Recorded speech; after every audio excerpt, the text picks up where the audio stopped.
ஐயரா யார் வேலுவாப்பா இருக்காரா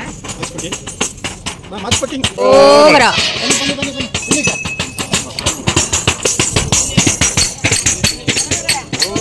ரோகரா ரோகரா. நண்பர்கள் எல்லாருமே இந்த பொன்மலை முருகன் அபிஷேக அலங்காரத்தையும் ஆரத்தியையும் இந்த பல்லக்கு உற்சவத்தையும் பார்த்து மகிழ்ந்திருப்பீங்க அப்படின்னு சொல்லிட்டு நம்புகிறேன். இந்த தைப்பூச திருநாளில் நடந்த இந்த நிகழ்ச்சியை உங்களோட ஷேர் பண்ணிக்கிறதுல நான் ரொம்ப சந்தோஷப்படுறேன். நீங்களும் இந்த தைப்பூச திருநாளில் இந்த பொன்மலை முருகன் கோவிலுக்கு வந்து பார்த்த ஒரு அனுபவம் இருக்கும் அப்படின்னு சொல்லிட்டு நான் நம்புகிறேன். இங்கே எடுத்துகிட்டு வந்த பிரசாதம்லாம் வந்து விநியோகிக்கிறாங்க. எல்லோரும் பிரசாதம் வாங்கிட்டு போகிறாங்க. பாருங்கள், தயிர் சாதம், லெமன் எடுத்துட்டு வராங்க. இது எல்லாமே எல்லாருக்குமே பார்க்கலாமா வாங்க. வந்து எல்லாரும் சாப்பிட்டுட்டு வந்து கொஞ்ச நேரம் கோவிலில் உட்காந்துட்டு நம்ம கோவில் ஃபுல்லாக சுற்றி வந்துட்டு ஐயர்கிட்ட தட்சிணை கொடுத்துட்டு நம்மளும் பிரசாதம் தேங்காய் பூ பழம்லாம் வாங்கிக்கிட்டு வந்தோம். பாருங்கள், ஒரு க்ளோஸ்அப் கிளிப்பு முருகனோடதையும் நான் போட்டிருக்கேன். உங்களுக்கு இந்த காணொளி பிடிச்சிருந்தா குழலி கிச்சன் சேனலை like, share, comment and subscribe my dear friends. இது போல் ஒரு அழகான வீடியோவில் மீண்டும் நாம் சந்திக்கலாம். வாழ்க வளமுடன். நன்றி.